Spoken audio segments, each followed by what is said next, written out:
Bem-vindos ao canal Bola Clássica. Hoje é um dia que a gente vai falar sobre uma lenda da bola. A gente vai conversar hoje com Nelson Luiz da Cunha Ramão, que é autor do livro Eurico Lara, a Lenda. Conosco a gente tem aqui Maurício Sabará e Bruno Assis para enriquecer aqui esse bate-papo. Eu tenho certeza que vai ser muito legal, porque olha, eu desconheço um jogador da história do futebol brasileiro que tem tanta história quanto o Auricular, hein? São muitas histórias. A gente vai aqui desmistificar algumas, né? Vamos ver quais são as lendas, quais são as verdadeiras, ou não, né? Vamos manter esse mistério, porque devem ter fontes que dizem uma coisa, outras dizem outra. Vamos ver então. A gente vai passar rapidinho aqui uma palavra com o Maurício Sabará, depois o Bruno Assis e depois eu passo para o Nelson Ramon. Tá? Maurício. Olá a todos, satisfação de estar participando mais uma vez da nossa página Bola Clássica, né? Hoje falando de um tema interessante, né? De um grande jogador da história, não somente do Grêmio, né? Do futebol gaúcho, né? Para mim, o maior goleiro do Rio Grande do Sul. Eu sempre tive essa opinião, tá? E falar de Lara, claro, vai ser uma honra com o especialista, né, o senhor Nelson Ramon, né, que escreveu o livro sobre auricular, né? Eu tô até um pouco parecido contigo, Nelson, porque eu fiz um livro de um jogador mais ou menos da mesma época, do Euriculara, que é Amilcar Barbuena, né, que jogou na seleção brasileira, inclusive tem até uma história interessante que eles se enfrentaram, até se enfrentavam, né? Principalmente em jogos de seleção paulista contra a seleção gaúcha, né? Então tenho certeza que vai ser um bate-papo muito legal, tá? E claro, né? Falando desse grande jogador, né? Que tá até no hino do Grêmio, né? Parabéns. Exato.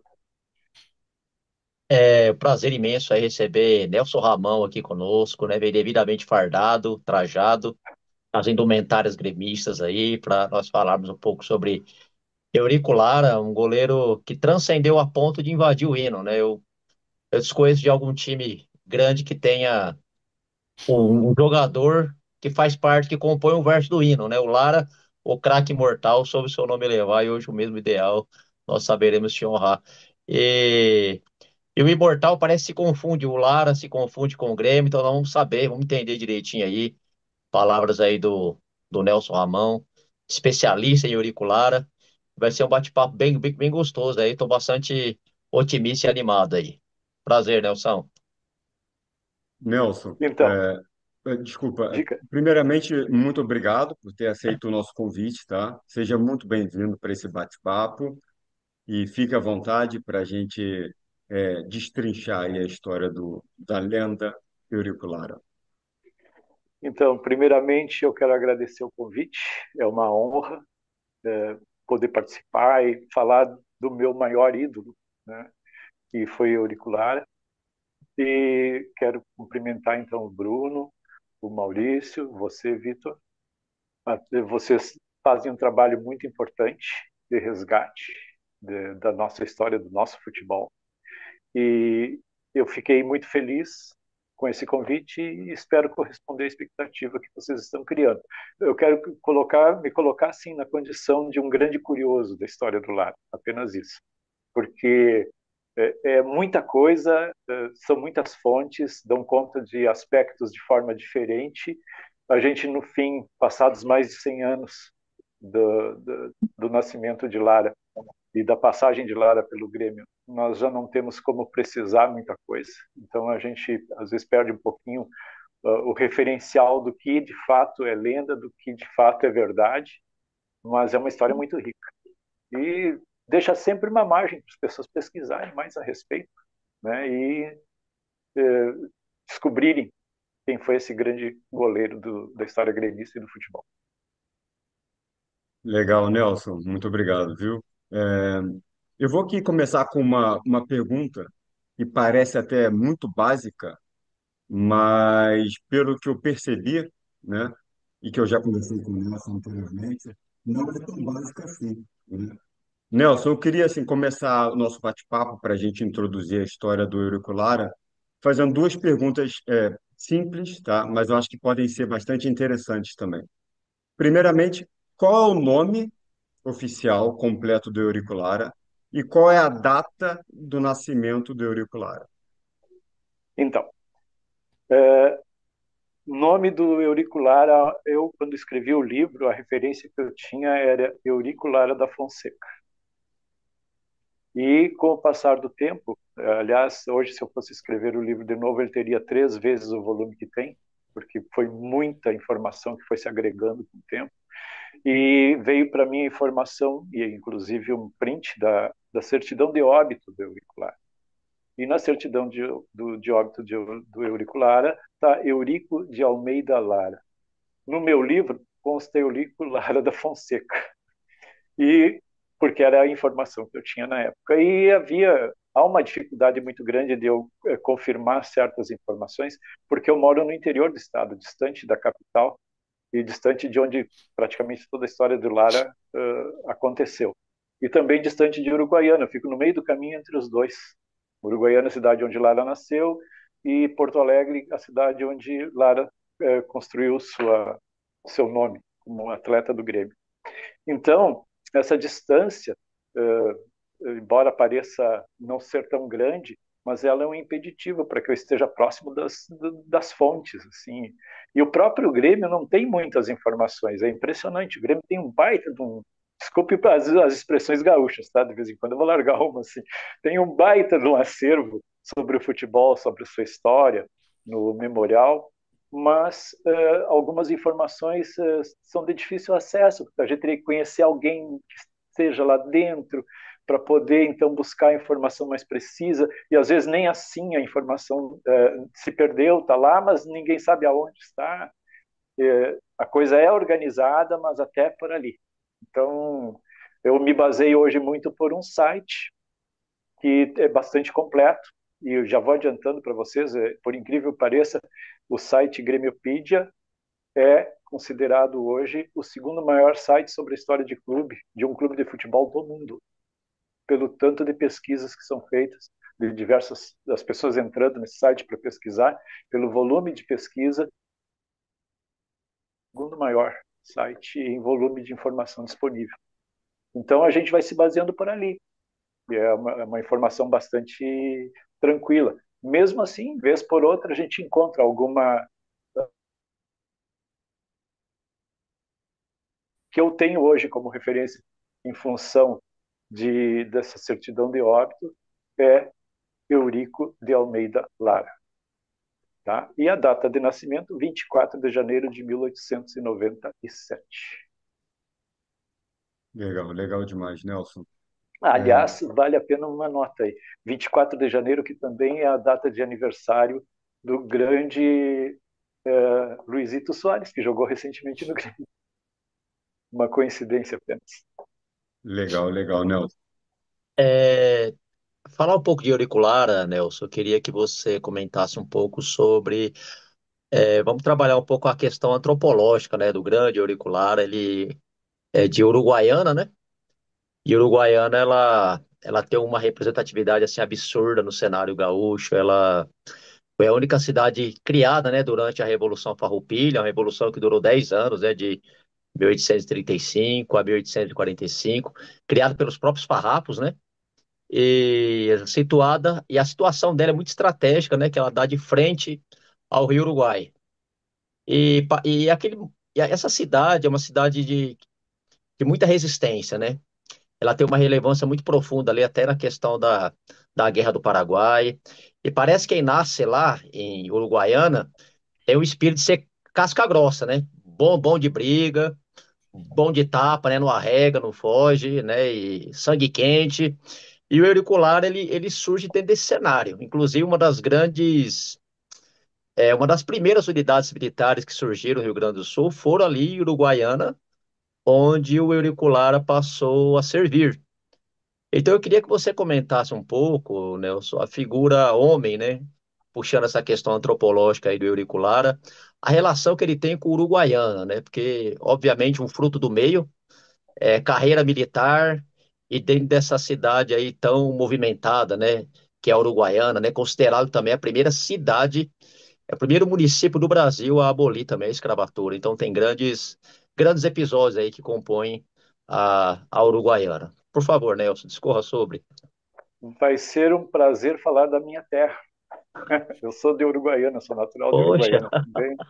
Então, aliás, foi essa, vamos dizer assim, o fato de ter nascido na mesma cidade que nasceu Auricular e outros grandes nomes do futebol do Grêmio, que me levou a pesquisar cada vez mais sobre ele e outros atletas. Por exemplo, o Gessi Lima, que foi um centro médio do Grêmio nos anos 50, que foi uma expressão muito grande do futebol do Grêmio naquela época. Né? Foi artilheiro, mesmo sendo meio campo, ele foi artilheiro do Grêmio em mais de uma temporada. Então, Uruguaiana tem essa marca.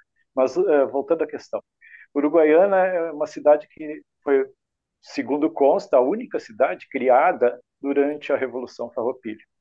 Foram 10 anos, como você disse, você está muito bem informado, foram 10 anos em que o Rio Grande do Sul se tornou independente do Império do Brasil, naquela época. E nós já, naquele momento, eu digo nós porque sou gaúcho, nós já naquele momento deixamos de ser imperialistas para sermos uma república. E foi um dos primeiros movimentos republicanos do país, que depois até deve ter servido de modelo para o que nós temos de república hoje em todo o país. Mas realmente a gente está ali, Uruguaiana, quem olhar no mapa, ela está de frente para a Argentina. E vinha da Argentina a principal ameaça às nossas fronteiras aqui no sul, por conta de que bastava atravessar o Rio Uruguai, que era uma defesa natural, para eles estarem dentro do território gaúcho. E aí aconteciam coisas assim bastante lamentáveis, porque os espanhóis sempre tiveram litígio com os portugueses sobre essa área aqui do Rio Grande do Sul. Tanto que os 7 povos das missões que hoje pertencem ao Rio Grande do Sul, em dado momento, não pertenciam, eram pertencentes à coroa espanhola. Assim como o território onde hoje é o Uruguai foi um território português, né? Onde foi a colônia de Sacramento, ou seja, o país tinha o Rio Grande do Sul tinha um outro formato. E as principais unidades militares para proteger essa fronteira, algumas das principais estavam justamente nessa região de Uruguaiana. E Lara, você falou também sobre a abolição da escravidão no país. Lara, contrariando muito do que se diz hoje, que infelizmente ainda existe essa pecha de que o Grêmio é um clube racista, que sua torcida é racista. Lara era um mestiço. Ele não era um branco, ele era um mestiço de índio com alguma outra miscigenação aí que não bem identificada. Tanto que quem olhar a fisionomia dele percebe que ele tem uns traços completamente diferentes do traço português.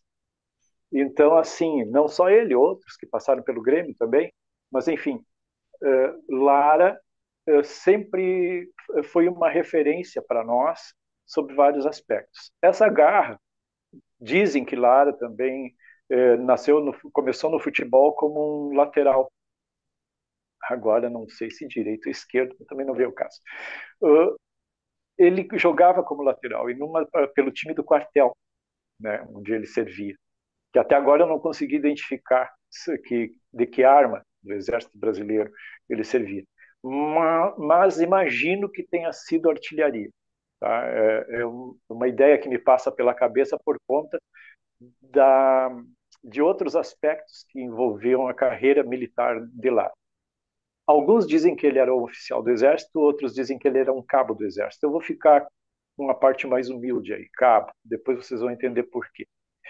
E ele jogava como lateral e o goleiro do time do quartel se lesionou gravemente, pelo menos impedido de continuar jogando a partida, e pediram, pelo porte dele, com uma estatura acima da média, que ele fosse para o gol, e ele concordou sem problema nenhum. Só que daí, a partir daquele momento, nada mais passou. Ele defendeu todos os arremates feitos. E aí não deixaram mais ele sair do gol. O goleiro titular se recuperou e para o jogo seguinte, mas gostaram da atuação dele, ele foi ficando, virou goleiro. E chegou a jogar por um clube local, que foi o Uruguaiana. Mas nós estamos falando, gente, de futebol amador, onde a pessoa podia ter uma atividade profissional, qualquer que fosse, até necessitava ter, mas praticava o futebol por gostar de jogar futebol. E foi assim que Lara surgiu. E daí veio a fama de que em Uruguaiana tinha um goleiro que, quando ele jogava, o seu time não perdia. Podia até não ganhar, porque os atacantes não faziam gols, mas perder não perdia. Então ele ficou muito famoso. E foi em cima disso que, em 1920, um dos jogadores do Grêmio recebeu a missão de viajar até a Uruguaiana para ver se esse goleiro era tudo isso que diziam e tentar trazê-lo para Porto Alegre. Foi assim que a coisa começou. Legal, legal, Nelson. Bom, vamos lá. Fazer uma pergunta agora para o nosso amigo Nelson. Bom, Nelson, você comentou esse início do Eurico Lara, né, lá em Uruguaiana, né, que ele realmente foi através de um dirigente que o descobriu para jogar no Grêmio, né? E o Eurico, ele, pelo que eu sei, eu vou fazer dois comentários, tá, Nelson? No início, ele tinha, parece que, uma certa dificuldade para encaixar a bola. Ele era um goleiro rebatedor. Ele não tomava gol em Uruguaiana, mas ele era um goleiro que não tinha outras técnicas, que ele aprendeu justamente isso vendo os goleiros já da capital gaúcha, né? E graças a isso, né, Nelson, ele se aperfeiçoou e o Grêmio já foi logo campeão gaúcho em 1921, né? Com o Isso. Eurico já sendo convocado para a seleção gaúcha, né? Ele disputa o Campeonato Brasileiro de Seleções de 22. E além desse primeiro comentário que eu fiz, eu sei que ele fez uma grande partida no Parque Antártica contra a equipe paulista. A equipe paulista, naquela época, claro, era superior à equipe gaúcha, né? Só que o grande destaque da partida foi o Eurico Lara, que foi até aplaudido pelos torcedores gaúchos, né? Carregado pela torcida, né? E além disso, ele parece que está cotado para disputar o Campeonato Sul-Americano de 22. Muito bem, eu falei bastante sobre o Lara, então eu gostaria que você comentasse sobre esses episódios que eu falei, entre 21 e 22. Muito bem. Então, veja bem, se nós considerarmos que Lara atuava inicialmente como lateral, é natural que ele tivesse alguma dificuldade técnica para atuar como goleiro, a não ser a sua disposição, a sua coragem, que depois nós vamos acabar falando sobre isso, porque realmente ele era um camarada muito corajoso no ponto de vista de enfrentar o atacante, né? Ele de fato fez o campeonato gaúcho foi por isso que ele acabou vindo para o Grêmio, por causa desse campeonato, que o Grêmio precisava, queria muito a conquista desse título. E acabou se destacando, foi ganhando uma qualidade técnica como goleiro cada vez maior, foi se destacando, o Grêmio foi crescendo, né? Nós somos campeões gaúchos em 21, 22, 26, né? E sempre por conta de grandes atuações do Euricular. E ele, de fato, passou a integrar a seleção gaúcha. Naquele tempo existiam as seleções estaduais. Até por conta de logística, uma série de fatores que hoje a gente até acha graça. Mas naquele tempo era necessário que cada estado formasse a sua seleção, depois tinha uma competição de seleções, para daí sair, serem escolhidos os atletas que formariam a seleção brasileira. Era mais ou menos esse o caminho. E em 22, de fato, a seleção gaúcha foi para São Paulo. Nesse jogo que você citou, é interessante isso, que o grande nome de futebol paulista da época era o Friedenreich, né? Um camarada que era um atacante assim, da mais alta qualidade. E teve um pênalti logo no início do jogo, a favor da seleção paulista, e o Lara, mais do que defender o pênalti, ele defendeu e caiu com a bola agarrada junto ao peito e não soltou. E aquilo já impactou a torcida paulista. Porque ninguém, esse jogador, o Fred Reich, nunca tinha perdido um pênalti na vida. O primeiro pênalti que ele perdeu na história dele como atleta foi a defesa do Lara. E ali a coisa começou a mudar de figura. Num lance posterior, ele entra com a bola dominada área dentro, era ele e o goleiro. Quando ele preparou para chutar, a bola desapareceu dos pés dele, porque o Lara tinha se atirado junto aos pés, agarrado a bola, e ele sequer viu esse movimento do goleiro. E ele ficou embasbacado com isso, com o que aconteceu. E até um colega dele chegou para ele, deu um sorrisinho maroto e disse assim: meus pêsames. Boneco. Como isso, como quem lamenta, né, a perda do gol, mas de forma irônica. Por quê? Porque ele era um grande ídolo do futebol paulista. E no momento seguinte, o Neco teve a mesma situação de entrar a área dentro e também perder o controle da bola, de novo Lara se jogando aos pés dele e dominando a bola e impedindo o gol. Dizem que ele fez mais de 20 defesas, assim, bem arrojadas durante essa partida. O Grêmio perdeu por 4-2. O Grêmio, desculpe, a seleção gaúcha perdeu por 4-2. Mas quem saiu carregado nos ombros da torcida de campo foi o Lara. E aos olhos do torcedor paulista, devia ser ele o goleiro da seleção brasileira daquele momento. Mas, por uma circunstância que eu desconheço qual seja, acabou não sendo ele e tudo bem, o resto é história. Tá, desculpe, só um adendo também. Sim, pois não? É, quando o Lara entrou no campo, pelo que eu li, parece que os torcedores paulistas acharam engraçado, né? Porque ele era um goleiro alto, né? Desengonçado, né? Parecia ser meio moleirão, né? E foi até bonito Isso. isso, né? Sim, a Da resposta dele brincadeira veio em campo. virou um aplauso, né? Exatamente. É uma forma nobre de reconhecer o Isso, talento de alguém, né? exatamente. E também de afastar esse pré-julgamento que nós naturalmente fazemos, É, né? Então, assim, Lara, ele era um camarada magro, bastante magro, até por conta de uma condição de saúde que depois veio a se manifestar, e alto. Então ele era bem desengonçado. Eu tive a oportunidade de assistir um vídeo antigo da época que ele jogou no Grêmio, que alguém teve a felicidade de fazer algumas imagens. Realmente o camarada, quem olha assim, diz assim, isso não é goleiro, isso é outra coisa. é. Era um camarada esquisito, o jeito de caminhar todo desengonçado, bem, bem estranho.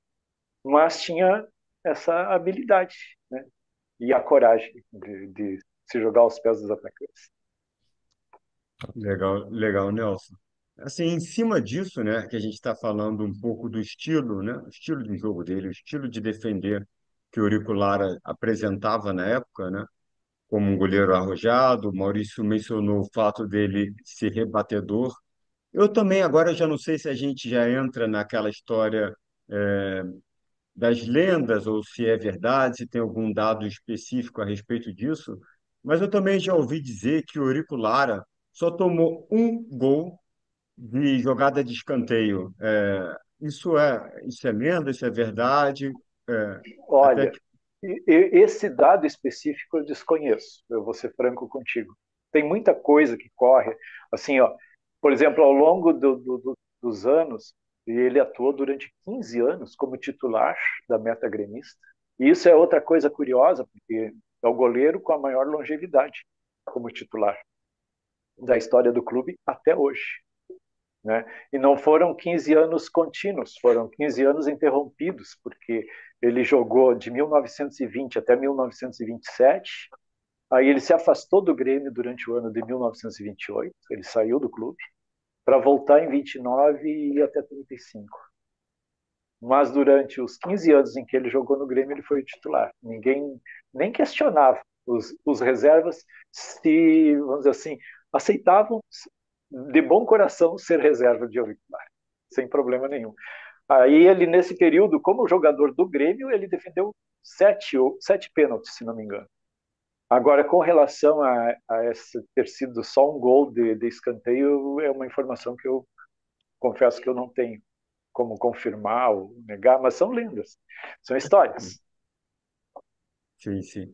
Bruno, A questão, Nelson, interessante, eu queria só voltar um pouquinho, né, da fala que você Hum. trouxe a chegada do Eurico Lara no Grêmio. Ele, para começar, ele não queria sair de Uruguaiana, né? Teve uma dificuldade porque uma pessoa que nasce no lugar, né, tem os seus amigos, todos ali, a sua família. antigamente era muito comum, né? Grandes jogadores preferiam ficar na sua cidadezinha do interior. Aqui em São Paulo mesmo, né? Nós conhecemos diversos casos do grande jogador receber proposta para jogar num Corinthians da vida, num Palmeiras do São Paulo e preferir ficar na sua cidadezinha do interior, né? E coisa que não, é o mesmo fator que ocorreu ali com o Eurico Lara. E quando ele chega no Grêmio, né? Parece que tinha uma multidão, ele chega de trem, e parece que tem uma multidão esperando ali o grande goleiro que se dizia, né? Que quando ele joga, o time dele não toma gol, então todos queriam ver esse grande goleiro, porque o Grêmio parece que tinha essa grande obsessão de ganhar esse Campeonato Gaúcho que havia sido fundado, né, no ano de 1918. E já existia, já parece o Campeonato Citadino, parece que já existia, né, Nelson? Já existia, e aí surge, tem esse surgimento aí da Federação Gaúcha de Futebol, né, que depois ficou conhecido, e o Grêmio queria muito, né, vencer esse título. Isso passa um pouco também pela presença do Auricular, né? A contratação do Auricular, né? O grande time ali, se começa com um grande goleiro, então essa obsessão de trazer o Auricular. E interessante que em 19 o Brasil de Pelotas é campeão, né? E em 1920 parece que o Guarani de Bagé que vence, né? Se eu não me engano. E Isso. aí, algo que poderia ter sido queimado o Auricular, né? Pô, chegou e não. Em 1920, aquela grande expectativa do Grêmio ser campeão, e o Guarani acabou vencendo. E aí parece que a reviravolta acontece no ano seguinte, em 21, né? Quando o Hélio Colar enfrenta seu ex-time, né? Seu Exatamente. ex-clube. Essas reviravoltas absurdas. Eu queria que você contasse um pouco esse início, ô Nelson, do Auricular vindo para o Grêmio, né? Essa desconfiança que teve, porque colocaram-se muita expectativa no título de 1920, que só aconteceria no ano seguinte. Então, olha só que legal. Talvez tenha sido ali que tenha começado a lei do ex, né? Então, o que aconteceu? Em 1918, foi fundada por um dirigente gremista, o presidente do Grêmio, que era o Aurélio de Lima Pinto. Ele era um médico e presidente do Grêmio. Ele fundou a Federação Rio-Grandense de Desportos, que hoje chama-se Federação Gaúcha de Futebol. Mas ela nasceu Rio-Grandense de Desportos porque ela abrangia outros esportes, não só o futebol. A ideia era essa. Nós tínhamos no Rio Grande do Sul um espírito da prática de esportes, por conta da nossa grande colônia alemã. Você sabe que os alemães privilegiam a prática esportiva. Sempre foi assim, isso é histórico.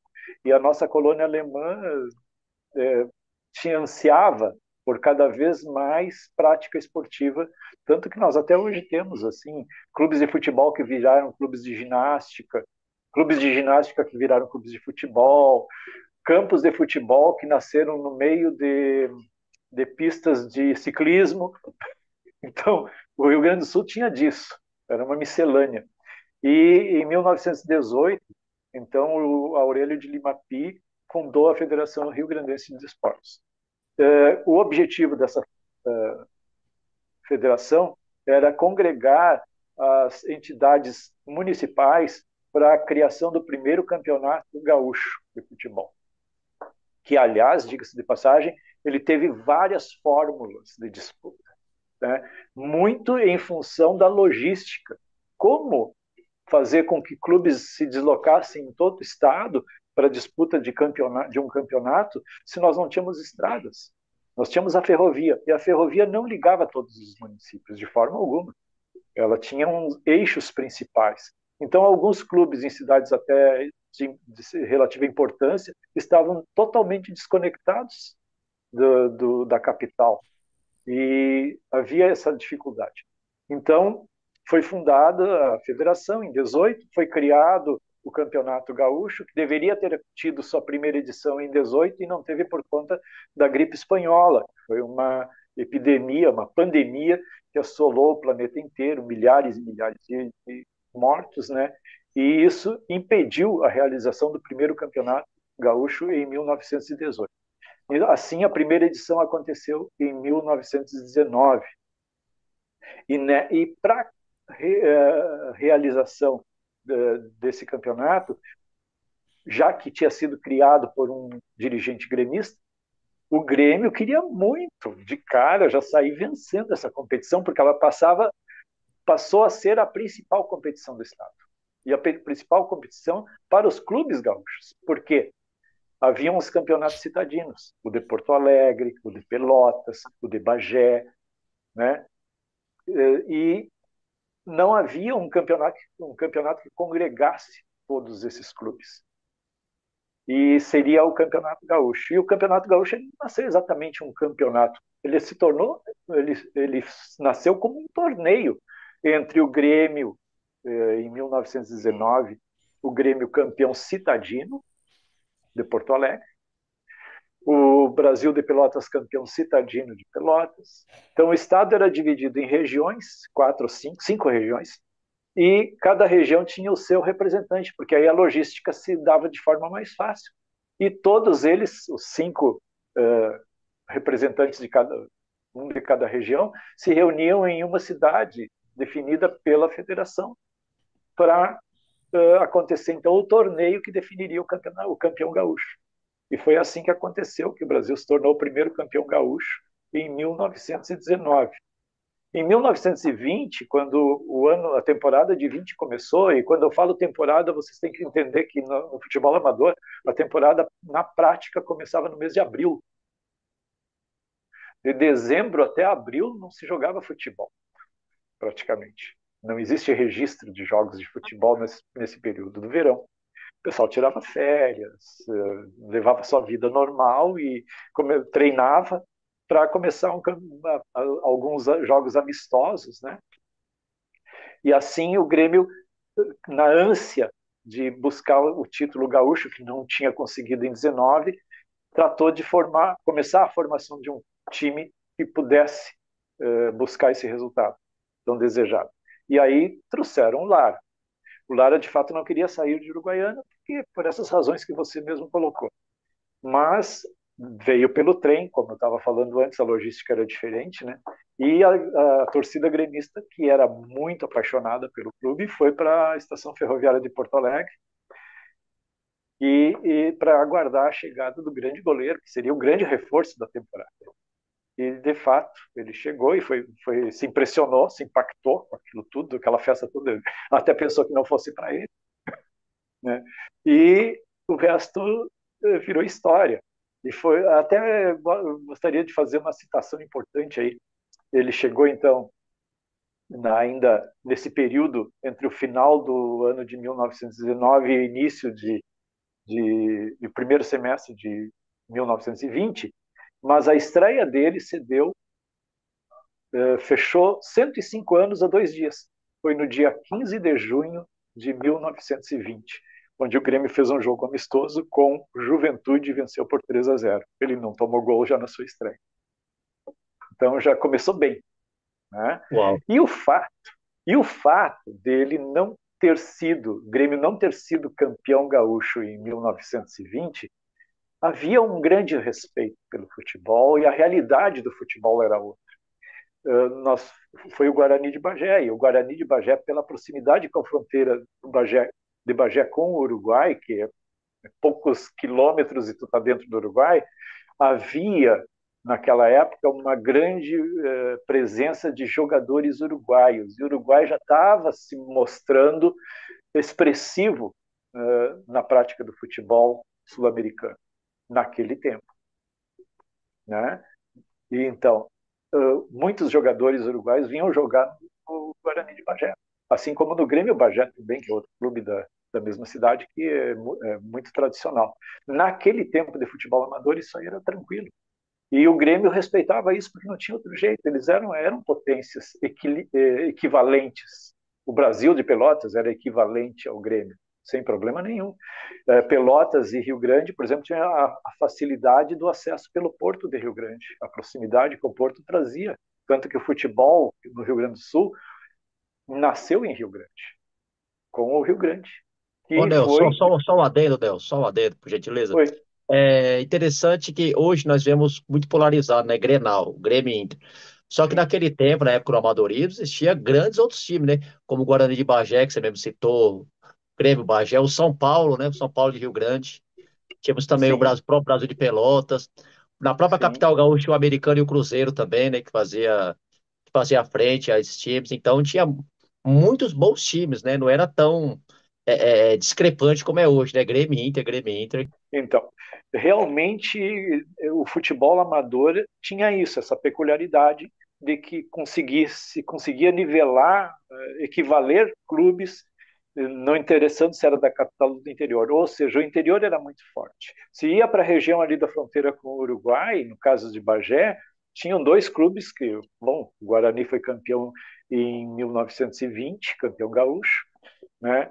O Grêmio Bagé mais adiante também foi campeão gaúcho. E a gente tinha essa possibilidade de bola amador de ter um campeão do interior, no interior do estado, bem diferente do que é hoje. O profissionalismo acabou com muitos clubes. Eu já não fiz o levantamento perfeito, mas assim, ó, com certeza Porto Alegre teve mais de 30 clubes no tempo do futebol amador. E na prática restaram três, que é o Grêmio, o Internacional e o São José, hoje em Que Porto coisa.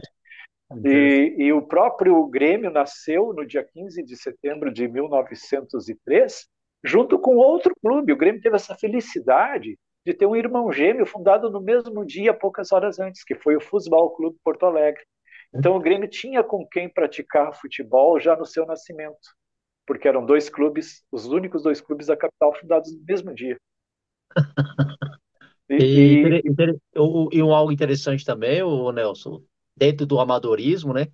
Que o próprio Eurico Lara, ele servia, né? E jogava, né? sim, Porque era comum as pessoas terem empregos, né? Jogando bola e tendo seus empregos fixos. Me parece que o Foguinho também, acho que era balconista da Renner, né? E jogava no exatamente. Grêmio, né? O grande ídolo do Grêmio. Ele tinha Isso emprego, que ou seja, o foi, futebol não foi sustentava, né? um grande ídolo como atleta e um grande ídolo como técnico nos anos 50, Exato, é verdade. E tá? depois se profissionaliza, né? Ele vira técnico, né? E ele Isso, larga, né? Ele sim, ele pode largar então o seu emprego de balconista para se dedicar exclusivamente ao futebol, né? exatamente. É Mas interessante. era, é, E o Lara conciliava, né? O quartel e o campo, né? Coisa isso. assim, impensável nos dias de hoje, né, Nelson? É verdade. E tanto é que em alguns momentos da história do Lara no Grêmio, ele teve que se afastar da prática esportiva para cumprir sua obrigação como militar. Nós tivemos, durante a época que o Lara foi atleta do Grêmio, nós tivemos duas revoluções no Estado. E nas duas ele foi convocado a cumprir seu papel como militar. Né?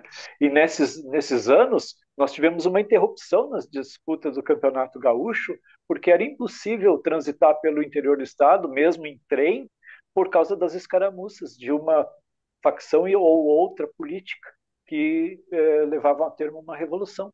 As revoluções aqui eram políticas, o pessoal se matava a pau, porque, como a gente diz aqui no Rio Grande do Sul, se dava laço por causa de política. Né? O Rio Grande do Sul sempre foi um estado muito dividido. Aqui, por isso que a gente diz, aqui não tem meio termo, ninguém fica em cima do muro, ou é gremista ou é colorado. Naquela época, ou ele era republicano ou era Imperialista. maragato. Tudo é dividido aqui. Não tem essa de ficar em cima do muro. E aí o que acontecia? Muitas vezes as pessoas tinham que abrir mão, no caso do Lara especificamente, tinha que ir lá cumprir sua função como militar, pra, porque essa era a vida dele. Por isso que eu acho que ele era cabo do exército também. Porque o Lara, vivendo em Porto Alegre e sendo jogador do Grêmio, ele morava embaixo das arquibancadas do antigo estádio da Baixada. Ou seja, ele não era um oficial uma pessoa assim, de um patamar, vamos dizer assim, mais favorecido dentro das Forças Armadas. Ele era um camarada subalterno. Tanto é que conta-se que ele cuidava, inclusive, de aparar a grama do Fortim. Era ele que aparava a grama, era ele que guardava o material depois dos jogos, as redes, coisa. Tem uma pessoa que eu conheci até através das redes sociais, que conta que o avô dela, e eu não sabia quem era o avô, depois fiquei sabendo, o avô dela era vizinho porque tinha uma chácara grudada no estádio do Fortim da Baixada. E ele conversava com o Lara pela cerca, porque o Lara morava lá. E aí depois eu fiquei sabendo que foi o Hermínio Bittencourt, que foi presidente do Grêmio e hoje dá nome ao nosso memorial. Que coisa. É, Sensacional. as relações eram muito próximas. E entre os clubes também, né? A rivalidade entre clubes. Hoje, por exemplo, a rivalidade entre Brasil de Pelotas e o Pelotas é muito forte na cidade. Né? Assim como é a rivalidade da dupla Grenal em Porto Alegre, assim como é a rivalidade do Guarani e do Grêmio Bagé em Bagé, e em todas as cidades do Rio Grande do Sul havia essa rivalidade bem extremada. Né? É E verdade. muito, todo mundo muito parelho. O Juventude e o Caxias também vale a pena mencionar, né? Sim, É, Juventude Caxias, lá em sim, Uruguaiana mesmo, o Uruguaiana, o Ferro Carril e tinha mais o Saviana também, que era uma outra equipe. Tinha até outros clubes menores, mas, enfim, sim. era bastante acirrado. Maurício? Bom, vamos lá. Eu não acompanhei, minha internet estava com um probleminha, né? Para variar, né? Mas vamos lá. Ô Nelson, eu tenho uma curiosidade em relação ao auricular, tá? Eu sempre tive muito costume de formar assim, seleções brasileiras, assim, ideais para a Copa do Mundo, né? E geralmente eu até cheguei a montar seleções antes da Copa do Mundo de 30, né?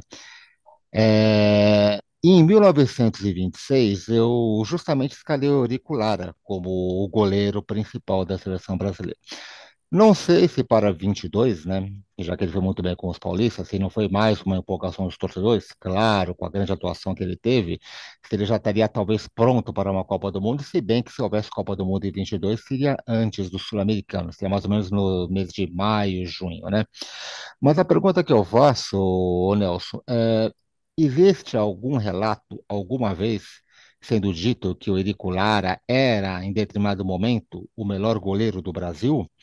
Ou isso era algo mais comentado no próprio futebol gaúcho, que sem sombra de dúvidas, né? Ele era o melhor da época, né? Já que ele foi titular da seleção gaúcha de 22 até 28, né? Segundo as pesquisas que eu fiz. E acho que depois, já nos anos 30, era o Chico, parece que era o goleiro da seleção gaúcha, né? O Chico, inclusive, que Que também era era o goleiro do reserva do Grêmio. Lar em 35. Exatamente. Alguma vez Muito isso bem. foi dito, Nelson? Olha, aos olhos do torcedor gremista, sim, a gente sempre enxergou Lara, os mais antigos, né? Como Uhum. o grande expoente, o grande goleiro da história do Grêmio. Eu não tenho dúvida nenhuma que, na minha ótica, e eu sei que pode parecer assim, o Lara é uruguaianense, tu também é de Uruguaiana e tu tem esse carinho especial por ele.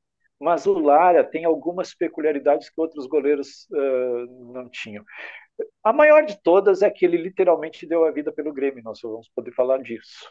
E eu não conheço nenhum outro goleiro no futebol do Rio Grande do Sul e do Brasil que tenha chegado a esse extremo de dar a vida pelo clube. E nós não estamos falando nem de futebol profissional, estamos falando de futebol amador. Né? Então, literalmente foi por amor ao clube, por amor à camiseta. E ele deu a vida porque ninguém faz o que ele fez. Houveram outros grandes goleiros, aliás, isso é uma característica do Grêmio, e posso citar vários deles. Esses dias estava escrevendo sobre o Sérgio Moacir Torres Nunes, que foi o goleiro do Grêmio na inauguração do Estádio Olímpico, que foi um grande goleiro. Por incrível que pareça, nós já estávamos no período do futebol profissional, mas ele era policial civil e jogava futebol. Então, nós ainda vivíamos uma transição ali do amadorismo para o profissionalismo, né? Mas logo depois dele veio o Germinaro, que era um goleiro argentino, que também fez muita diferença na história do Grêmio, o Rubens Salvador Germinaro. Depois nós tivemos nos anos 60 dois grandes goleiros, né?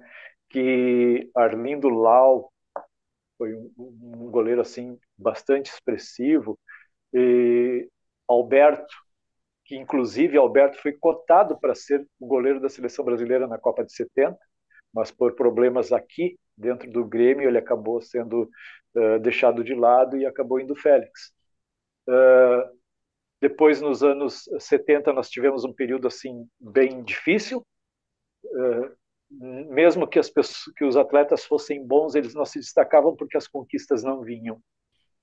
E nos anos 80 nós chegamos a nomes como Leão, Manga, né? Pô, Manga, se o Brasil tem hoje o dia do goleiro, é o dia do aniversário do Manga, né? Em homenagem a ele. Então, assim, depois veio Mazzaropi, Darley e Companhia Limitada. Todos grandes goleiros. Então, o Grêmio teve sempre essa tradição de ter grandes goleiros. E o Lara foi o primeiro deles. Houveram outros goleiros antes do Lara que foram expressivos, sim, mas não a tal ponto. A tal ponto de o Lupicínio Rodrigues, que foi o compositor do nosso hino, e nós tivemos a honra de ter um Lupicínio Rodrigues compondo o hino do clube, colocar no hino do clube, como vocês disseram, a estrofe que homenageia Lara. Quer dizer, é um caso único na história do futebol. Eu não tenho conhecimento de outro, né? E colocando Lara como o craque imortal. E eu até descobri por que ele cita Lara como o craque imortal. Porque Lupicínio provavelmente esteve no funeral de Eurico Lara em 1935. Ele era um jovem torcedor na época. E na despedida feita pelo presidente do Grêmio, então, na cerimônia de despedida do Eurico Lara, o presidente gremista fala que Lara tinha se tornado um craque imortal para o Grêmio. E ele deve ter captado isso para depois jogar na letra do hino. E essa imortalidade que foi dada por Lara, já que ele deu a vida pelo Grêmio, é o que também fez do Grêmio o clube conhecido como o Imortal Tricolor. Porque aí ele também cita no hino Grêmio Imortal Tricolor. Então a imortalidade que foi dada a Lara, que foi concedida a Lara, também foi concedida ao clube por osmose, digamos assim. E para nós isso não é uma teoria, para nós isso é uma realidade. E a gente, de certa forma, em alguns momentos, experimenta a sensação de ser imortal. Mais recentemente, assim, no meu ponto de vista, Batalha dos Aflitos. Aquilo ali é uma coisa que nunca mais vai se repetir. E aquilo ali podem, tá, o Grêmio conseguiu, mas conseguiu como? Aquilo ali é impensável de acontecer. E não vai acontecer de novo. De um clube ser campeão com 7 jogadores em campo e tendo 2 pênaltis contra e daquele jeito, nunca mais. Então isso é coisas que eu acredito a imortalidade do Grêmio. E a imortalidade que a gente herdou do Lara, com certeza. Legal, legal demais, Nelson. Bruno? Você falou de 35, Nelson. Existe uma questão do Lara, né? Que parece que ele é uma divindade, parece que não é humano. O negócio de falar de Lara parece estar falando de uma deidade, né? De algo assim que transcende o jogo em si, né? E, o, e existe muitas lendas verdadeiras e verdadeiras lendas, né? Envolvendo a figura do Eurico Lara. Dentre elas, né? O ano de 35, emblemático, o ano de 1935, que fala que. Aí a lenda, né? Diz que houve um Grenal e tinha o irmão do Eurico Lara que foi bater um pênalti. O irmão do Licolar Lara, que jogava no Grêmio, no Inter, dizia assim: sai daí, senão eu vou te matar, sai daí, senão eu vou te matar. E o Eurico Lara ficou no meio do gol. Aí ele deu uma cacetada, o Eurico Lara encaixou e caiu morto no chão, né? Estamos falando de 1935, na época que o jogo não era radiado, não era muito menos televisionado. Então, as pessoas, as testemunhas oculares que estavam ali, então passavam as histórias, essas histórias se espalhavam, né? E outros vão falar, não, mas quem chutou foi o Frei de. Foi 35, o Frei chutou. Ah, mas não foi o irmão dele? Falei, então, o Frei é irmão do auricular, então, sabe? Então foi criando-se muitos mitos, né? Muitas lendas dentro dessa questão. Uns vão falar até que o Grané, que foi o autor desse chute, um Grané que jogava aqui no Corinthians, mas em 35 ele nem jogava mais no Corinthians. Então, algumas coisas que basta uma pesquisa simples para você ver que não passa de lendas, né? Mas eu Sim, queria que você, Nelson, mencionasse um jogo de 1935 entre Santos e Grêmio. O Santos tinha um timaço. E parece que teve um algo aí que aconteceu, uma divisão. Eu queria que você discorresse um pouco mais sobre esse jogo, ô Nelson. Parece que esse jogo aí que marcou aí a questão do auricular do restante da sua vida.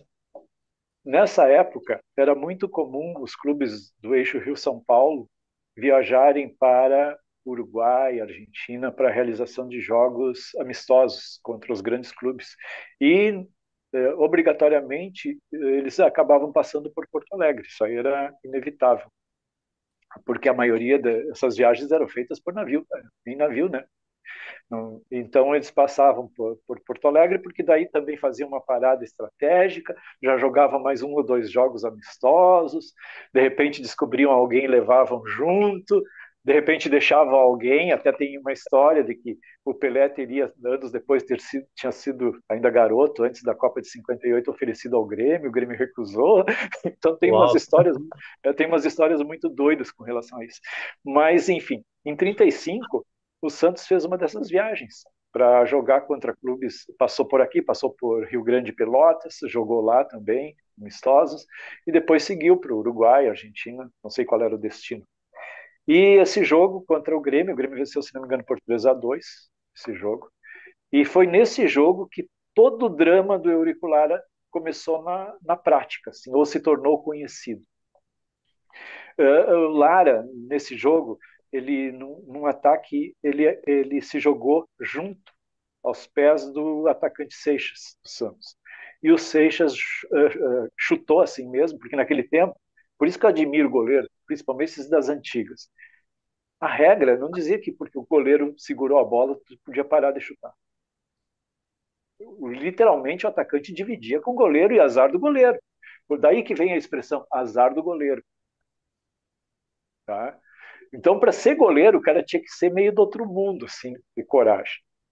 E o Lara se jogou nos pés do Seixas e o Seixas prensou a bola contra o peito do Lara. Ele chutou assim mesmo e o Lara caiu abraçado na bola e não se levantava. E aí o pessoal achou estranho aquilo. E foram ver, o Lara estava passando mal. Tá? E aí já levaram para o hospital, o reserva entrou, que era o Chico, em 1935. Esse mesmo Chico que foi citado como goleiro da seleção gaúcha, né? E o Lara foi levado para o hospital e aí foi diagnosticado. Falam em doenças cardíacas, mas o problema que mais é citado é que naquele tempo era muito comum, infelizmente, o problema de tuberculose. E o Lara, mesmo sendo um atleta, segundo consta, estaria com tuberculose. Nós estamos falando de uma época que não havia nem tratamento para isso. Tá? Ou era muito incipiente ainda o tratamento para tuberculose. E aí o Lara ficou hospitalizado vários dias e essa época já estava acontecendo o campeonato citadino de Porto Alegre. Que a situação era a seguinte: o Grêmio precisaria, o Grêmio ou qualquer outro clube, vencer o citadino para conseguir a vaga para a disputa do campeonato estadual. Era assim que funcionava. Então o campeonato de fato era o citadino. O estadual era um torneio com 2, 3 jogos e acabou. E o citadino, naquele ano, nós estamos falando de 1935, ele era comemorativo aos 100 anos da Revolução Farroupilha. Voltamos lá para aquela coisa da Guerra dos Farrapos. Então, Porto Alegre estava fervendo, estava acontecendo a maior feira que se fez na época, naquele período da história de Porto Alegre, que era a Feira Farroupilha, que era alusiva, comemorativa aos 100 anos da Revolução, porque para nós, hoje, no sentimento do povo gaúcho, nós somos gaúchos e assinamos um tratado de paz com o Brasil. Tá? Esse é o sentimento. Por isso que na nossa bandeira ainda está escrito República Rio-Grandense. Ora, se nós somos um Estado federado, por que está escrito República Rio-Grandense na bandeira do Rio Grande do Sul? Então, esse sentimento de gauchismo, de bairrismo nosso é muito forte. E o campeonato citadino daquele ano, por ideia da federação, foi denominado Campeonato Farroupilha, ou seja, ele seria o único campeonato Farroupilha, porque era alusivo aos 100 anos da Revolução. E a decisão desse campeonato ia se dar no dia 22 de setembro de 1935, ou seja, 2 dias depois da festa da Guerra dos Farrapos, que para nós é uma festa. Ter feito uma guerra de 10 anos com o Império é uma festa. E eu sei que o Grêmio estava disputando o campeonato citadino E o Lara, que era uma das principais estrelas do time, passou a ficar mais tempo internado no hospital, tratando da tuberculose, do que participando dos jogos. E o campeonato foi avançando, avançando, avançando, e quando chegou no final, a decisão se daria em um Grenal. Olha só o tamanho da encrenca. Em um Grenal, no dia 22 de setembro de 35, no estádio da Baixada, que era o estádio gremista, mas o Grêmio estava desfalcado do seu goleiro, que era uma lenda já, e desfalcado também de outros atletas importantes que jogavam no Grêmio até então. E um Luiz deles Carvalho, por é exemplo, né? Luiz Luiz Carvalho parece. Carvalho, isso. Luiz Carvalho tinha ido embora do estado por motivos profissionais, nós estamos falando de futebol amador, ele por questões profissionais deixou o estado. E o Luiz Carvalho, bom, o apelido dele era El Maestro, porque ele distribuía o jogo no meio-campo do Grêmio. E era um grande artilheiro também. Mas, enfim, e o Grêmio foi para essa final e precisando vencer o clássico, porque o empate, como a competição era por pontos corridos, o empate daria a vitória no campeonato citadino de 35 para o Internacional. A torcida do Inter tinha certeza de que ia ser campeã. Certeza absoluta. E eu costumo chamar esse Grenal o primeiro Grenal da fake news. Eu vou explicar por quê. A certeza do Inter da torcida colorada era tão grande que eles chegaram a preparar uma queima de fogos para o momento em que o Inter fosse declarado campeão. Deixaram tudo pronto do lado de fora do estádio. E também eles levaram gaiolas com pombos correios que estavam anelados na patinha para levar a informação de que o Inter era o campeão do Campeonato Farroupilha de 1935 para todo o estado. Porque nós estamos falando de uma época que não tinha rádio, gente, não tinha telefone. O meio de comunicação que havia rápido era pegar o pombo correio e mandar ele levar mensagem. Não é brincadeira, isso é sério. Então, e eles levaram várias gaiolas com pombos correios que iam levar essa mensagem do Inter campeão citadino de Porto Alegre para todas as principais cidades do estado, logo após o jogo. A certeza era terrível. Lara estava internado no hospital, não ia jogar. E o Lara pediu licença para os médicos para ele sair do hospital para assistir o jogo. E foi permitido a ele fazer isso. Sair do hospital para ir até o pavilhão do Fortim da Baixada, junto com os demais torcedores e dirigentes do Grêmio, e assistir esse Grenal decisivo. Assistir, né? Ao invés disso, e isso agora vamos falar de história, tá? Não de lenda.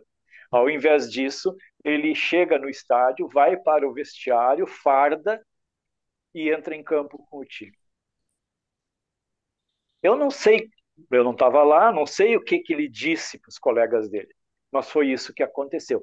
Quando a torcida do Inter viu Lara entrando com o time em campo, era como se um fantasma estivesse entrando em campo. Eles não acreditavam no que estavam vendo. E o Lara jogou todo o primeiro tempo, não sofreu gol, mas o primeiro tempo terminou 0-0. E esse resultado dava o título para o Internacional, mas ainda tinha todo o segundo tempo por jogar. Só que ele se sentiu mal e durante o intervalo ele falou para o Chico, teria falado para o Chico, Chico, assume que eu não tenho mais condições, a minha parte eu fiz. E foi, tirou o fardamento e foi então para as arquibancadas lá, no pavilhão, para assistir o segundo tempo do jogo. E no segundo tempo o jogo foi se desenvolvendo e quando chegou nos 40 minutos persistia o empate de 0-0 que dava o título ao Internacional.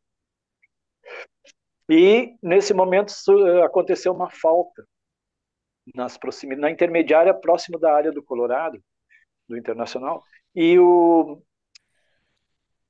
essa falta foi batida, eu não me lembro agora qual era o jogador do Grêmio, mas enfim, foi cobrada e o Foguinho pediu para esse jogador, joga a bola no Risada. Risada era um zagueiro do Internacional, porque ele tem o cacuete de rebater a bola para frente. Quando ele rebater a bola para frente, eu vou estar posicionado ali, eu pego a bola e vou em direção ao gol. E assim foi feito. A bola foi cobrada na direção do zagueiro Risada, ele subiu para cabecear, cabeceou nos pés a bola nos pés do Foguinho, que não teve dó nem piedade. Foi em direção ao gol e fuzilou. Grêmio 1-0. A torcida do Grêmio explodiu de felicidade. O pessoal que estava cuidando dos pombos correio do lado de fora achou que fosse o final do jogo, porque já era mais de 40 minutos de partida, e soltou os pombos correio para todo o estado. Então eles viajaram pelo estado do Rio Grande do Sul levando a mensagem de que o Inter era campeão, e era uma fake news, porque o Inter não foi campeão. Mas o jogo teve o seu reinício após o gol do Grêmio, e o Internacional, os jogadores do Internacional, atordoados com o fato de terem sofrido aquele gol que agora dava a vitória do Campeonato Citadino ao Grêmio. E logo em seguida deram a saída, perderam a bola, o Foguinho avança em direção ao gol, viu que o Laci, que era o companheiro dele, corria paralelamente, sem marcação, largou nos pés do Laci, e o Laci entrou área dentro e se enrolou nas redes lá com bola e tudo. Grêmio 2-0 e campeão citadino de 1935. De forma inesperada. Então, são daquelas coisas da imortalidade gremista. De buscar um resultado que já ninguém mais acredita e está fora do contexto. Bom, terminadas as comemorações, o Lara, doente, ruim, voltou para o hospital.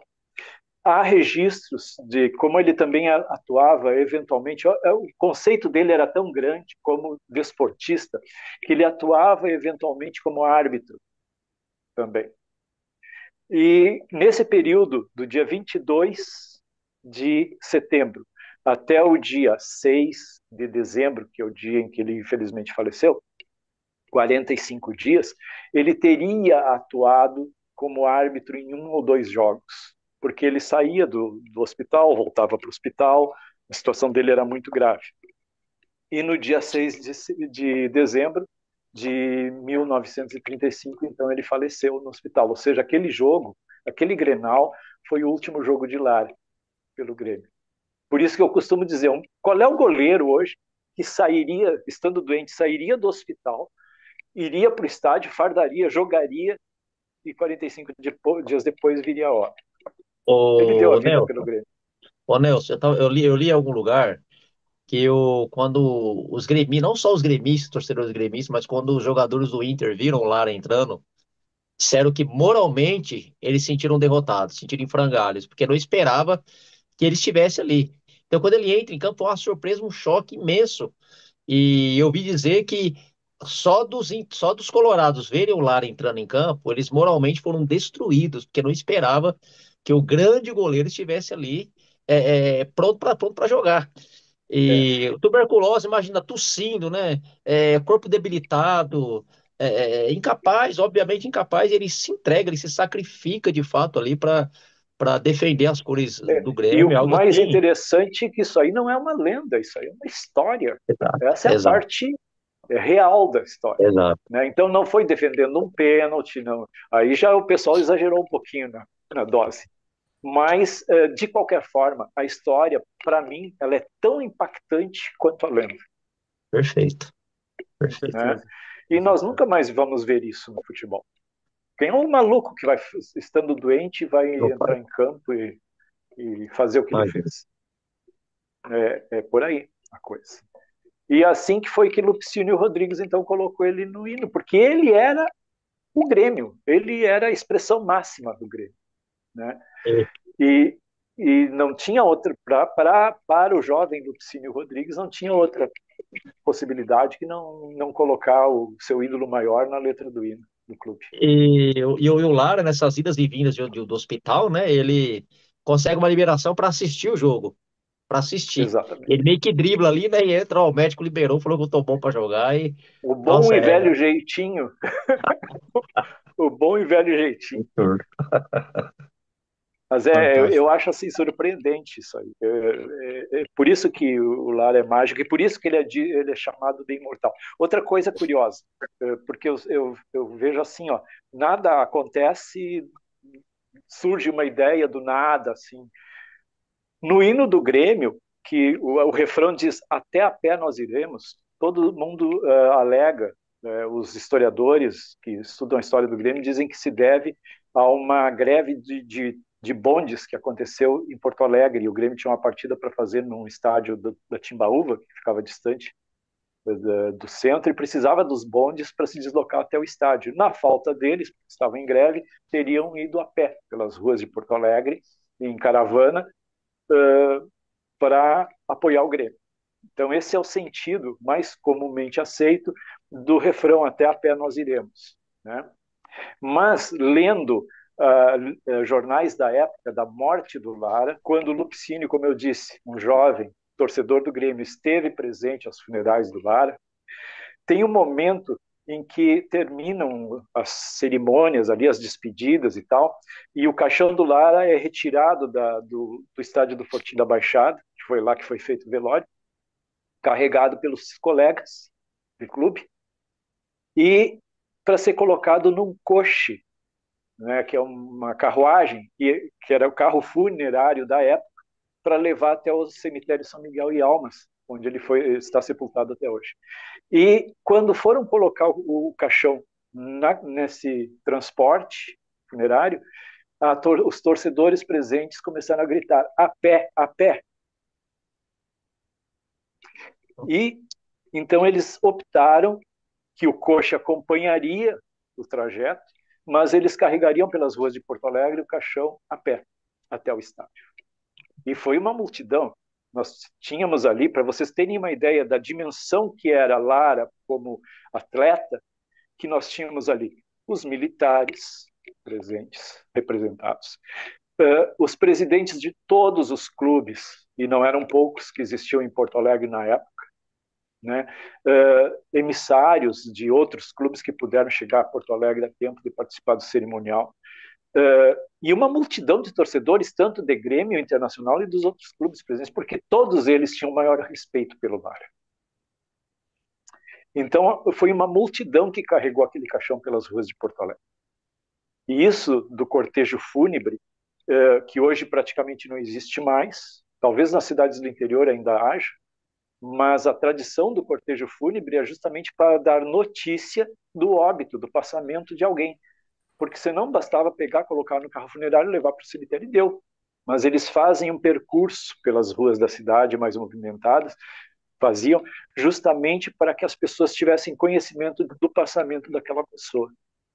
E assim como o evento esportivo, não havendo rádio nem jornal que pudesse, os jornais já existiam, mas a principal forma, nem todo mundo era assinante de jornal, a principal forma era pegar e afixar o programa do jogo nos postes de energia da cidade, eram colados os programas nos muros, nos postes. Também o passamento das pessoas era a foto da pessoa e um cartazete colado nos postes da cidade para dizer que aquela pessoa faleceu. E o cortejo fúnebre, para aqueles que não viram, era, mas quem foi que morreu? Tá passando um cortejo aí com um monte de gente, aí tu ia ver quem é que tinha morrido, né? Então, o cortejo fúnebre tem essa origem, era uma última despedida, uma forma de tornar público o passamento. E esse foi o desfecho de Lara, que está lá no São Miguel e Almas até hoje. Legal, legal, Nelson. Muito interessante. Realmente, assim, não é só um trecho, então, do hino do Grêmio que, na verdade, faz referência ao auricular. Isso é realmente muito interessante. Maurício, você tem algo que gostaria de perguntar? Praticamente a história do auricular terminou, infelizmente, dessa forma, né? Então eu vou entrar no seguinte assunto, Nelson. Sim. Como eu comentei, eu escrevi um livro, né? Do Uhum. Amilcar Barbuí. E quando escrevemos livros, né, não nos contentamos apenas em fazer uma biografia do jogador, queremos ir atrás, né, cavocar, né, coisas para tornar essa obra um pouco mais significativa, né, sair um pouco do tradicional, né. Eu, por exemplo, quando escrevi o livro do Amilcar, ele não é nascido em São Paulo, nasceu em uma cidade chamada Rio das Pedras, que é perto Sim. de Piracicaba. E eu viajei por conta própria até essa cidade para tentar obter informações, né? Infelizmente, não encontrei nada dele lá, né? Mas a única coisa que eu encontrei foi uma questão da certidão de nascimento, mais informações da certidão de nascimento dele, né? Que eu estive no Sim, cartório lá de Rio das Pedras. Então a pergunta que eu te faço, Nelson, você disse que é de Uruguaiana, né? Você esteve em Uruguaiana para buscar algumas informações a mais do Auriculara, não somente em Porto Alegre, né? Não somente em jornais de Porto Alegre, não somente no próprio Grêmio. E se você teve contato com alguém da família do Auriculara, né? Eu, por exemplo, através desse livro que eu escrevi, eu peguei depoimentos dos netos dos dois filhos, né? Um já falecido, do Amilcar, né? Dos netos também, né? Para saber o contato que eles tiveram, né? Então, você teve contato com a família do Lara? Não vou falar, claro, a esposa dele, sabemos que é falecida, com algum neto, netos, parentes mesmo do Lara. E se você também esteve em Uruguaiana para fazer uma pesquisa maior sobre o auricular, já que infelizmente eu não tenho sua obra.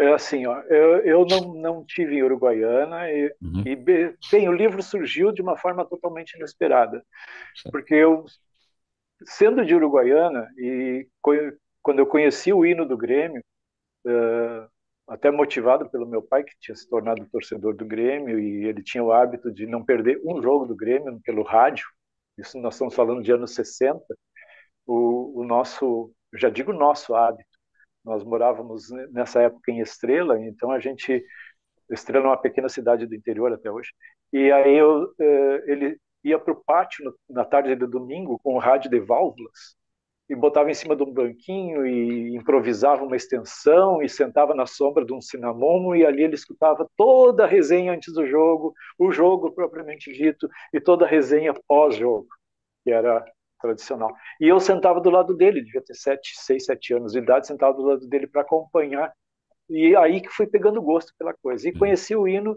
e me chamava a atenção aquele Lara, o craque imortal, e eu queria saber quem era Lara. Aí o meu pai se limitou a dizer assim: Lara foi um goleiro do Grêmio que nasceu na cidade onde tu nasceu, Uruguaiana. Aí eu fiquei mais curioso ainda.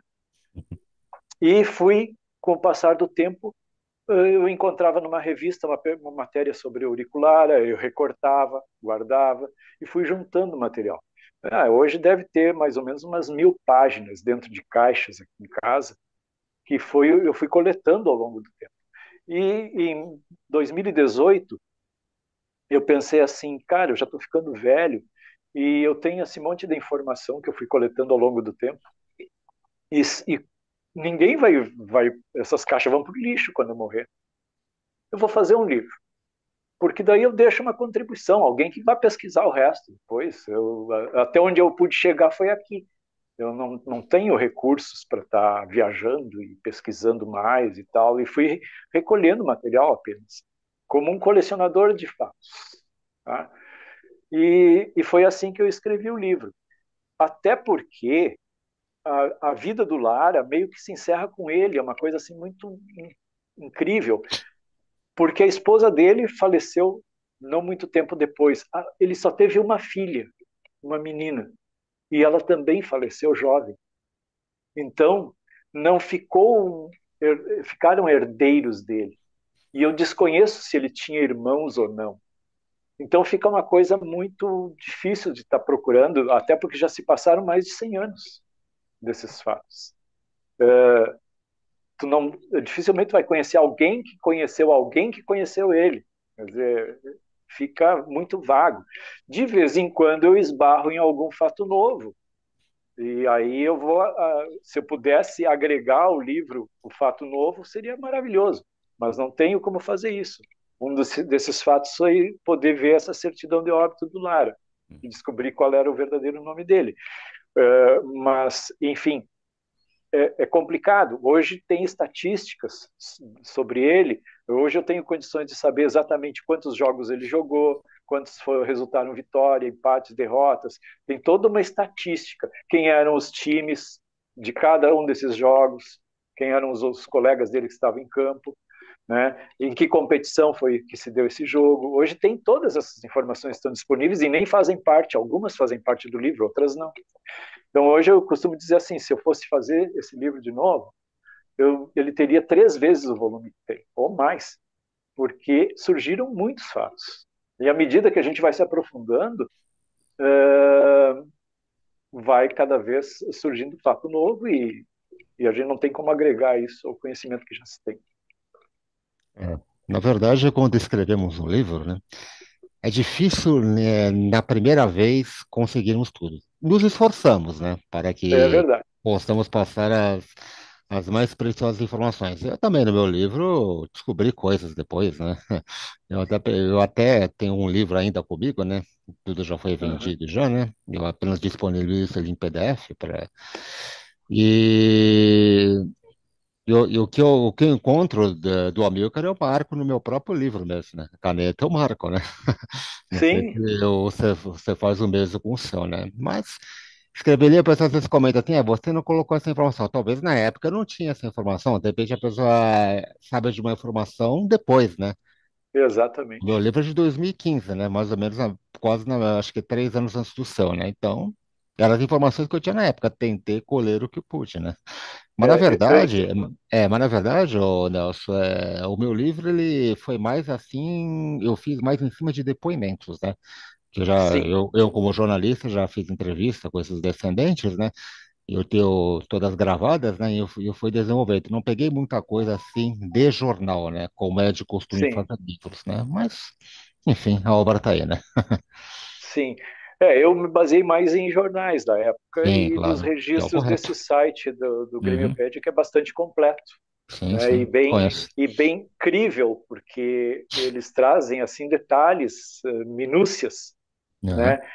Quantos pênaltis esse goleiro pegou? Quantos jogos Sim. ele ficou sem sofrer gol? Tem uma série de informações, então dá para a gente mais ou menos construir. E essas informações que são colocadas nesse site, a gente vai vendo outras fontes e elas corroboram.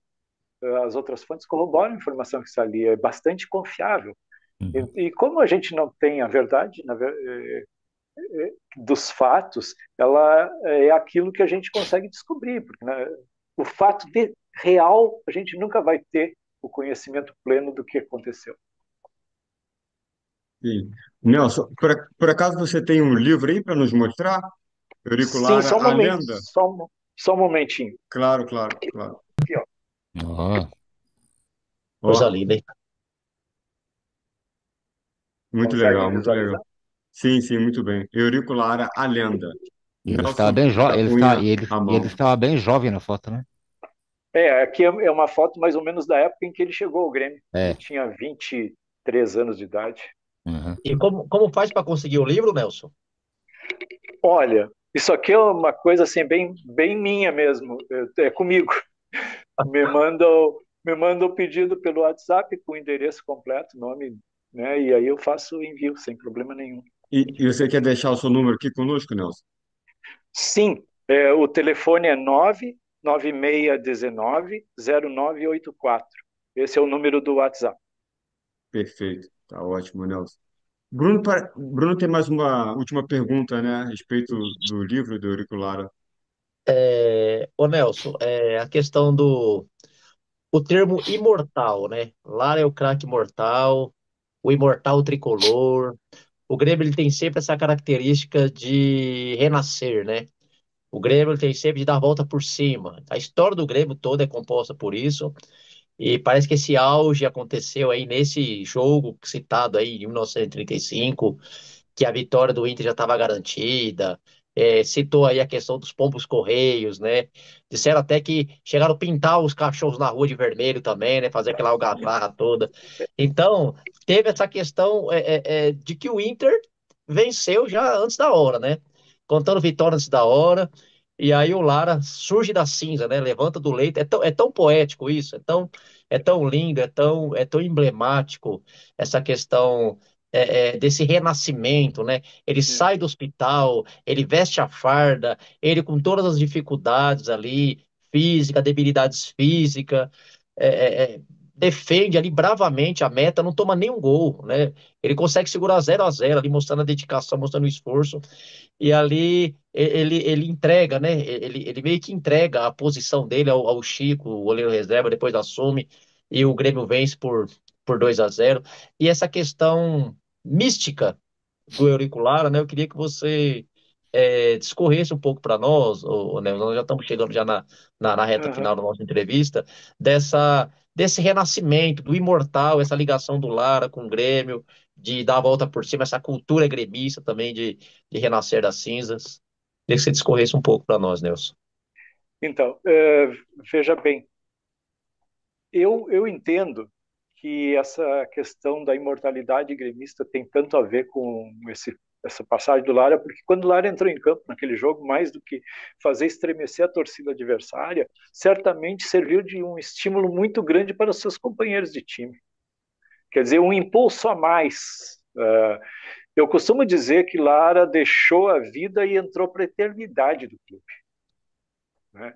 Ele, naquele momento, naquele jogo, claro que ele foi falecer 45 dias depois, mas como aquele foi o último momento dele em campo com a camisa do Grêmio, defendendo o clube, eu costumo dizer que ele fez isso.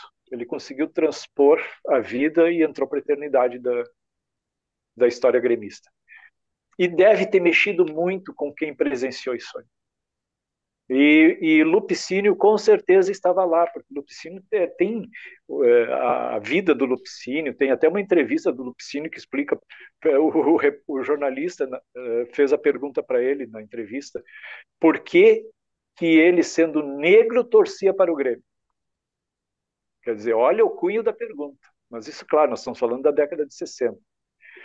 E aí ele conta que existia em Porto Alegre times só de negros, porque no início os clubes, o negro, por recém ter saído da escravidão, ele não tinha condições de se associar a um clube, ele não tinha condições de pagar uma mensalidade. Nós estamos falando de esporte amador, onde os clubes eram associativos. Frequentar esses clubes era caro para aquelas pessoas de origem negra que recém tinham saído da escravidão. Né? Então, eles formaram clubes de negros para poderem praticar o futebol. E surgiu dentro de Porto Alegre a chamada Liga da Canela Preta. E, numa ocasião, essa liga procurou a federação para que os negros pudessem disputar o campeonato cidadino. E aí a federação disse o seguinte: vamos fazer uma reunião e vamos propor isso aí, mas tem que haver unanimidade dos clubes em aceitar a participação dos negros. Se um se opuser, nós não vamos poder consentir, porque os clubes já fazem parte da federação. E assim foi feito. E todos os clubes, inclusive o Grêmio, concordaram com a participação dos negros, isso lá em meados de 1920. Menos um. Um se opôs. E eu não vou citar qual é para não criar polêmica, até para mim mesmo. Tá? Um clube gaúcho, que ainda existe, se opôs à participação dos negros no campeonato. Um dos atletas de um dos clubes de negros da época era o pai do Lupicínio. E ele chegou furioso em casa e disse assim: olha, tu pode torcer para quem tu quiser aqui em Porto Alegre, menos para tal clube. E aí ele optou por ser gremista. O pai explicou por quê e ele optou por ser gremista. Então ele contou isso na sua entrevista, explicando por que ele, sendo negro, era gremista. Ele diz assim: porque o Grêmio nunca foi racista. Nelson, para a gente aqui foi um grande prazer recebê-lo conosco para contar a história da lenda, né, do Eurico Lara, né? Ir além da lenda e também para os fatos, né, para a história real.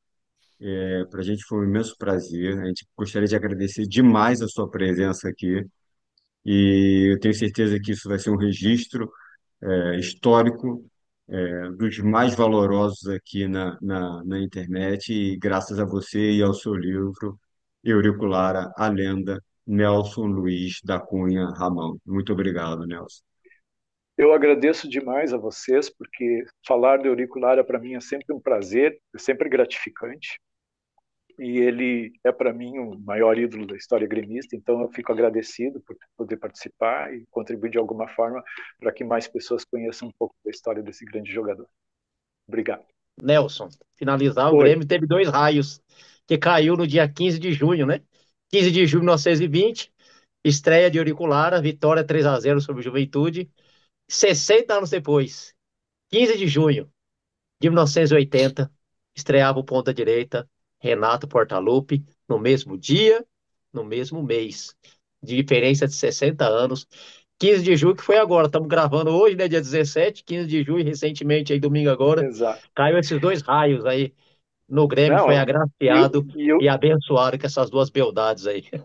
não, e o Grêmio tem essa particularidade, né? Se vocês pararem para pensar que as cores do Grêmio são as mesmas cores originais do Hamburgo, da Alemanha, com quem o Grêmio jogou 80 anos depois da decisão do Mundial, é uma grande coincidência. Verdade. Aliás, se tu olhar uma foto da torcida do Hamburgo, da Alemanha, tu jura que é a torcida do Grêmio. As cores são as mesmas, azul, preto e branco. Bom, Nelson, E, da minha parte também foi uma honra ter feito essa entrevista, tá?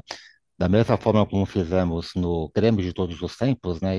Quando eu faço sobre um time, eu sempre tento me vestir meio apropriado. Eu não sou gremista, claro, né? Mas usei uma camisa meio tricolor aqui, como estou com bastante frio hoje, usei o pullover. Aí acho que no Rio Grande do Sul deve estar bem mais, né? até que O tá Bruno sabe, agradável hoje. O Bruno que está aqui em São Paulo sabe que está bem frio aqui, pelo menos da minha casa, tá bem frio dentro. Não sei como está em Portugal, né? O Vitor pode dizer, né? Mas acho que está calor pelo Tá jeito, né, Vitor? um calor É, daqueles, hein? Daqueles. exato. Mas sobre o auricular, é claro, foi uma honra ter falado dele, né?